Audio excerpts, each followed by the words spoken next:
जय माता की दोस्तों, माता रानी की कृपा और आपके पूरे परिवार सदा और सर्वदा बनी रहे। दोस्तों आपका स्वागत है अपने channel my lovely home and garden में। आज हम लोग दोस्तों बात करेंगे भाद्रपद मास का पहला प्रदोष व्रत कब है और जानेंगे उसकी पूजा विधि और उसका शुभ मुहूर्त क्या है और उसका महत्व क्या है। दोस्तों इस बार जो पड़ रहा है ये मंगलवार को पड़ रहा है। हिंदू धर्म में प्रदोष व्रत का विशेष महत्व है। हर मास की कृष्ण पक्ष और शुक्ल पक्ष की त्रयोदशी तिथि को प्रदोष व्रत रखने का विधान है। मान्यता है कि इस व्रत में शाम को जो पूजा करते हैं, शाम के समय शिव पूजा करने का विशेष महत्व मिलता है। उस पूजा के करने से जो भक्त करते हैं उसके समस्त कार्य और मनोकामनाएं सिद्ध हो जाती हैं। दोस्तों अगर आप किसी कारणवश शारीरिक स्वास्थ्य नहीं है सही या जो भी है, आप अगर व्रत नहीं भी रख पा रहे हैं तो इस दिन संध्या काल की पूजा, प्रदोष काल की पूजा अवश्य करें और अपने भोले बाबा का विशेष आशीर्वाद प्राप्त करें। दोस्तों इस वीडियो की जानकारी बहुत ही खास होने वाली है। साथ ही हम लोग सुनेंगे इस व्रत की पौराणिक कथा, जैसे सुनने मात्र से आपके पाप नष्ट हो जाते हैं, जन्मों जन्म के पाप नष्ट हो जाते हैं और आप पुण्य के भागीदार हो जाते हैं। दोस्तों तो जानते हैं इसकी जानकारी, लेकिन उसके पहले आपसे रिक्वेस्ट है कि इस वीडियो की पूरी जानकारी ले, पूरा वीडियो अंत तक अवश्य देखें। कोई भी जानकारी आपको अच्छी लगे तो लाइक करना ना भूलें, अपने फ्रेंड्स और फैमिली में शेयर करना भी ना भूलें। आप मेरे चैनल पर नए हैं तो मेरे चैनल को सब्सक्राइब करें, बेल नोटिफिकेशन अवश्य ही दबाएं जिससे आने वाली वीडियो आपको सर्वप्रथम प्राप्त हो सके। दोस्तों कोई भी प्रश्न या सुझाव हो तो आप कमेंट बॉक्स में लिख सकते हैं। दोस्तों इस समय भाद्रपद का जो है महीना चल रहा है। भादो का पहला प्रदोष व्रत भौम प्रदोष व्रत होगा, इसलिए इसका महत्व और बढ़ गया है।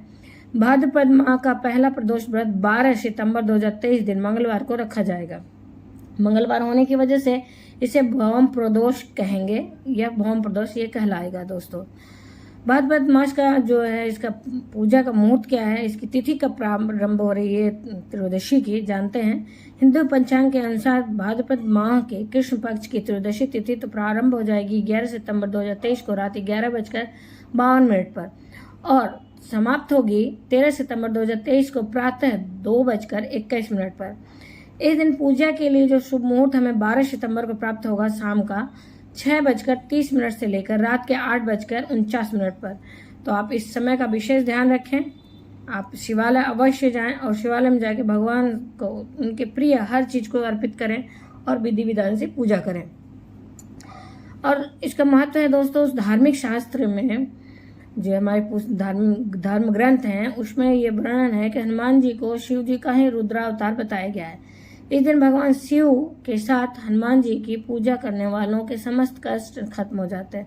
जिन लोगों के मांगलिक दोष हैं कुंडली में, उन्हें भौम प्रदोष व्रत अवश्य करना चाहिए। इससे विवाह में आ रही परेशानियां या फिर विलंब हो रहा है वो भी समाप्त हो जाता है और वैवाहिक जीवन में आ रही परेशानियां भी समाप्त हो जाती हैं, उनका नाश होता है। दोस्तों कहा जाता है कि भौम प्रदोष व्रत के प्रभाव से व्यक्ति को शारीरिक पीड़ा से मुक्ति मिलती है।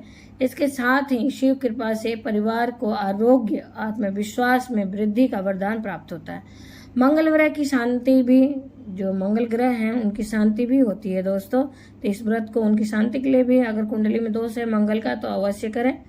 भौम प्रदोष व्रत की पूजा विधि है दोस्तों, त्रयोदशी के दिन, जो त्रयोदशी का तिथि है उस दिन आप प्रातः काल उठने के बाद अपने नित्य क्रिया से निवृत्त होने के बाद दोस्तों इस दिन भगवान जी के निमित्त, भोले शंकर के निमित्त आप संकल्प अवश्य धारण करें सुबह में। उसके बाद सुबह की पूजा में आप बजरंगबली को सिंदूर का चोला अवश्य अर्पित करें। इस दिन की पूजा करने से दोस्तों आपकी सारी बीमारियां समाप्त हो जाती हैं और परेशानियां भी दूर हो जाती हैं। तो इस बात का ध्यान रखें कि सुबह में हनुमान जी को सिंदूर का चोला अवश्य चढ़ाना है, लेकिन महिलाएं नहीं चढ़ाएंगी, वो किसी से चढ़वा सकते हैं, किसी पुरुष से चढ़वा सकते हैं। और शाम को समय फिर दोबारा से स्नान करके शिव जी की विधिवत प्रदोष काल में पूजा करें। दोस्तों प्रदोष काल होता है जो आपके यहाँ कैलेंडर में जो सूर्यास्त का समय होगा मंगलवार के दिन, उससे पौन घंटा पहले, लगभग 45 मिनट पहले और 45 मिनट बाद के समय को प्रदोष काल कहते हैं। दोस्तों तो मंगलवार के जो पड़ने वाले प्रदोष व्रत हैं और प्रदोष व्रत की पूजा है उसे अवश्य करें, उससे आपकी उम्र भी बढ़ती है और सेहत भी अच्छा रहता है। फिर दोस्तों इस बात का विशेष ध्यान रखें कि अगर नहीं भी आप व्रत रख पा रहे हैं तो पूजा अवश्य करें। तो ये तो रही इसकी पूजा की जानकारी और तिथि की जानकारी। लेकिन अब हम लोग जानेंगे इसकी पौराणिक कथा क्या है, इससे संबंधित जो कथा है जिसे सुनने मात्र से हमारे सारे दोष समाप्त हो जाते हैं, पाप नष्ट हो जाता है और शिव जी की कृपा प्राप्त होती है दोस्तों। तो इस दिन पूजा के बाद इस व्रत की कथा को अवश्य सुनना चाहिए। कोई भी पूजा बिना कथा के संपन्न नहीं होती है दोस्तों।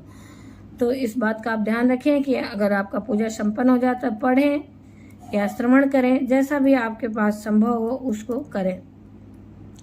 मंगलवार के दिन आने वाले प्रदोष व्रत को मंगल प्रदोष या भौम प्रदोष कहते हैं। इसकी कथा जो है पौराणिक इस प्रकार से जानते हैं। एक नगर में एक वृद्धा रहती थी, उसका एक ही पुत्र था। वृद्धा की हनुमान जी पर गहरी आस्था थी, वह हनुमान जी की पक्की भक्त थी। वह प्रत्येक मंगलवार को नियम पूर्वक व्रत रखकर हनुमान जी की आराधना करती थी। एक बार हनुमान जी ने उसकी श्रद्धा की परीक्षा लेने का सोचा और परीक्षा लेने के उद्देश्य से हनुमान जी साधु का रूप धारण करते हैं, साधु का वेश धारण करते हैं और वृद्धा के घर गए और वहां पे जाकर उन आवाज देने लगे, पुकारने लगे, कोई हनुमान भक्त है जो हमारी इच्छा पूर्ण कर सके। इस तरह से उन्होंने कई बार आवाज लगाई। इस पुकार को सुनकर वृद्धा बाहर आई और बोली, आज्ञा महाराज, आपकी आज्ञा क्या है, आप बताएं। तो हनुमान जो कि साधु वेशधारी थे बोले, मैं भूखा हूँ, भोजन करूंगा, तुम थोड़ी जमीन लीप दो। वृद्धा दुविधा में पड़ गई। अंततः हाथ जोड़कर बोली, महाराज, लिपने और मिट्टी खोदने के अतिरिक्त आप कोई दूसरी आज्ञा दें, मैं अवश्य पूर्ण करूंगी। साधु जान गए और इस प्रकार से वह पहले ही 3 बार प्रतिज्ञा करवाते हैं उस वृद्धा से और कहते हैं, तू अपने बेटे को बुला, मैं उसकी पीठ पर आग जलाकर भोजन बनाऊंगा। यह सुनकर वृद्धा घबरा गई, परंतु वह पहले ही प्रतिज्ञा ले चुकी थी, प्रतिबद्ध हो चुकी थी। उसने अपने पुत्र को बुलाकर साधु को सुपुर्द कर दिया। साधु वेशधारी हनुमान जी ने वृद्धा के हाथों से ही उसके पुत्र को पेट के बल लिटवाया और उसकी पीठ पर आग जलवाई। आग जलाकर दुखी मन से वृद्धा अपने घर में चली गई। इधर भोजन बनाकर साधु ने वृद्धा को बुलाकर कहा, तुम अपने पुत्र को भी पुकारो ताकि वह भी भोजन ग्रहण कर ले और भोग लगा ले। इस पर वृद्धा बोली, उसका मन तो बहुत दुखी था और बोली, उसका नाम लेकर मुझे कष्ट न पहुंचाएं। लेकिन वह साधु जिद करने लगे। जब साधु महाराज नहीं माने तो वृद्धा ने अपने पुत्र को आवाज लगाई। अपने पुत्र को आवाज लगाते ही उसका पुत्र जीवित और हंसते खेलते वहां पे पहुंचता है और यह देखकर वृद्धा आश्चर्यचकित हो गई और साधु के चरणों में गिर पड़ी। तब साधु वेशधारी हनुमान जी वास्तविक रूप में प्रकट हुए और वृद्धा को भक्ति का आशीर्वाद दिए। तो दोस्तों, भगवान से मेरी यही प्रार्थना है कि जिस तरह से बुढ़िया को आपने आशीर्वाद दिया और अपनी भक्ति प्रदान की, उसी प्रकार से इस व्रत की कथा को कहने वाले और सुनने वाले और हुकारे भरने वाले की भी जिंदगी में सारी खुशियां दें और उनकी सारी मनोकामनाओं को पूरी करें दोस्तों। और साथ ही जो भी दिक्कत परेशानी है उसे समाप्त करें। उम्मीद करते हैं दोस्तों इस वीडियो की जानकारी आपको उपयोगी लगी होगी। अगर उपयोगी लगी तो लाइक करना ना भूलें, अपने फ्रेंड्स और फैमिली में शेयर करना भी ना भूलें। आप मेरे चैनल पर नए हैं, मेरे चैनल को सब्सक्राइब करें, बेल नोटिफिकेशन अवश्य दबाएं जिससे आने वाली वीडियो की जानकारी आपको सर्वप्रथम प्राप्त हो सके दोस्तों। और कोई भी प्रश्न या सुझाव तो कमेंट बॉक्स में लिख सकते हैं। फिर मिलते हैं दोस्तों एक नई वीडियो में नई जानकारी के साथ। तब तक के लिए जय माता की और हर हर महादेव दोस्तों। धन्यवाद दोस्तों।